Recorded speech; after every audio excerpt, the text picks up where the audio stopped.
There's something that I learned when I was younger in my life, around my teenage years, and I don't know if anybody taught me this, but it's something that I practiced pretty early on. And that was not taking any sort of criticism, any sort of anger, anything directed towards me while I was on the job, not taking any of that personally. A lot of people, for whatever reason, when they're on the job, they take any sort of criticism or any sort of complaint very personally. And these complaints, these criticisms, quickly turn into something that ruins their entire day. And I believe this is a complete waste of mental energy. Whenever I was on the job, I literally treated my time on the job as if I was a representative for the company. If they started yelling at me, if they started criticizing or complaining about some sort of company policy, I would empathize with them and try to diffuse the situation. But at the end of the day, I didn't take it personally. I didn't get angered by it. I just viewed it as another 3 hours that I had on the job to potentially listen to crazy customers like this.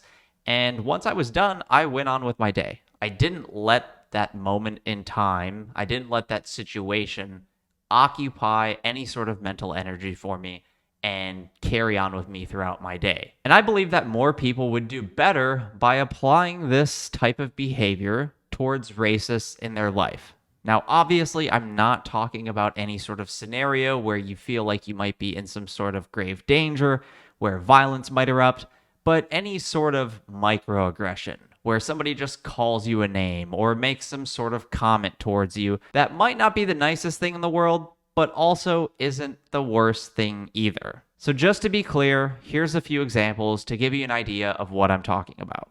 In whatever language it is that you're speaking, okay? This is America, and you get it right the first time. You get it right the first time. Get it right the first time. Get it right the first time, okay? Okay? Thankfully, there was a bit of karma there at the end, but this is one of the types of situations that I'm referring to. If I was in that situation working at that restaurant, I don't think I would be fearing for my life. I don't think I would have any sort of inclination that violence is about to happen. I would just assume that it's a very rude customer. You're disrespecting her. You want to bet? When you're in America, you better learn our language. You don't come up with somebody. You want to bet? Yeah, I You was want in to the bet? military too. Seriously? Yes, I was. I was in Not the like You were us. very racist to that woman. No, I was not. Roger that. It's called the First Amendment, ma'am. He's just losing it. That's it. He's gone. Bye. You're a very racist man. You want to bet? Why would you say that to I'm her a just Christian. I'll tell you why. because you couldn't Because they communicate with her? murdered 343 Please of step my back. fellow firemen. That's why. September 11th, 2001. That's why. That has nothing to do with You her. want to bet? That has nothing to do Learn with her. English. It's America. It's So not get a Spain. manager or call the And police. it's not Mexico. So again, this is another scenario where I wouldn't be too concerned about my safety or having this escalate into some sort of violent act. Now, maybe I'm being a bit optimistic here because if something were to happen, I think I'm faster than this guy and I could probably just run away and avoid the situation entirely. But this is kind of why I don't think a situation like this should be taken all that seriously, even though it leads to so much outrage.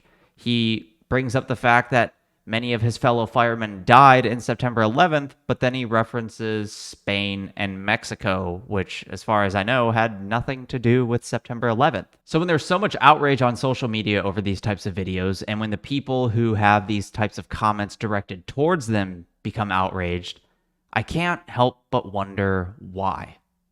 Why even bother wasting the mental energy letting somebody like this get to you? Why let such a ridiculous comment ruin the rest of your day? Even if he was being accurate with his racist comments, why let one man's comments, somebody you don't even care about, occupy mental space, occupy mental energy, and actually ruin your day? I've had things like this happen to me on my own life. I've had comments made to me at stores. I've had racist comments made towards me.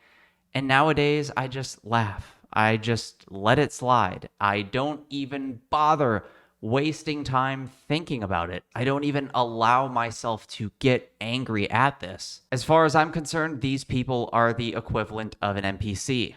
And why would you let an NPC have any sort of control over your emotions and your overall well being? There are two quotes by the Stoic philosopher Epictetus that I think are worth considering and adopting into your own life. And I can say that for myself, my life has gotten significantly better since I've started viewing certain life events, certain things throughout my day through this lens.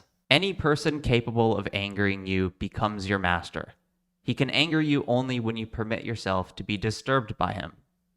It is not so much what happens to you as how you think about what happens. I hope you enjoyed this video. Let me know what you think in the comments below, whether you agree or disagree.